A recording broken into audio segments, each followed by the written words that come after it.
कटक नुआ बजार अंचल में गुलिकांड घटी सोमवार विलंबित राति घटी गुलिकांडी दुर्बृत्तों गुलीमाड़ संजय तराई नामक युवक आहत होती एससीबी में भर्ती पूर्व शत्रुता को केन्द्र कर गुलीमाड़ बेले चाउलियागंज थाना पुलिस तदंत वर्तमान जारी रखी राति अधरे गुली फुटी गुलिकांड जड़े युवक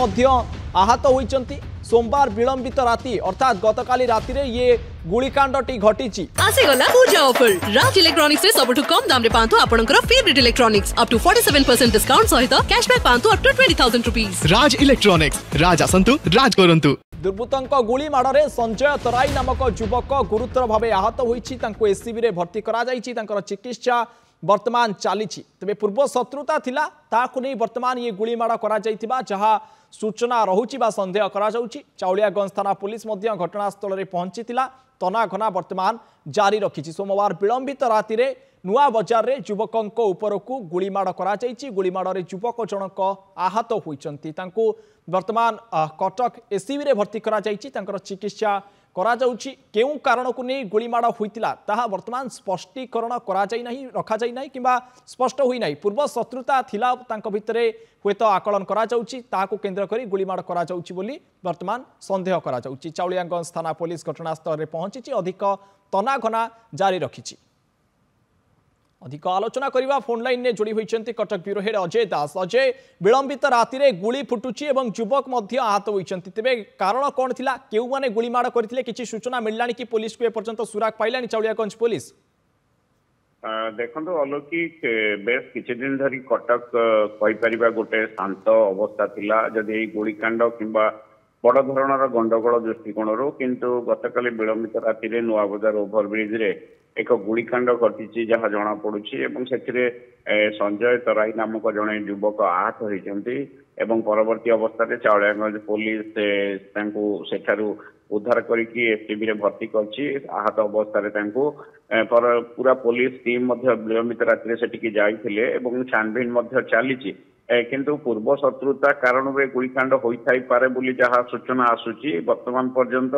पुलिस ताड़ू किसी पुष्टिकरण करना केउ जगह केमती अवस्था से आहत जनक अच्छा कहीं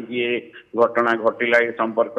में जहाँ जना पड़ी हुए तो कटक डीसीपी परवर्ती अवस्था पूरा सबू तथ्य रखिए घटनार पूरा मूल ठारू आरंभ करके वर्तमान परिस्थिति रे केमती स्थिति अच्छी किंतु निश्चित भाव में कहीपर जो नुआ बजार ओभरब्रिज रही दुईटी ओभरब्रिज लगी लगी रही गोटे रेलवाईर ओभरब्रिज और गोटे रास्ता उपर रही आरएनबी और अन्य को विभाग से जगह निकंच रास्ता रोचे राति जो यातायात कमी जाऊँगी निश्चित भाव में अपराध माने से अंचल में आडा कर अभियोग पूर्व आसूला तेणु निश्चित भाव में आम कहीपर से परिवेश से जो शांत अवस्था किंबा निचाकिया देखिकी एभली आक्रमण होती किंतु पूर्व शत्रुता थिला एथिरे वर्तमान पर्यंत जेतिकी जना पड़ुची आमे जेतिकी अजय गुलिकांड पर गोटे भयर वातावरण खेली जाइछि बोली आमे कहि परिबा कि कारण जेतबळे राति अधरे गुली फुटुची आईन श्रृंखला परिस्थिति बिगिड़ी जाउछि तबे भयर वातावरण रहिया मध्ये स्वाभाविक कथा। अजय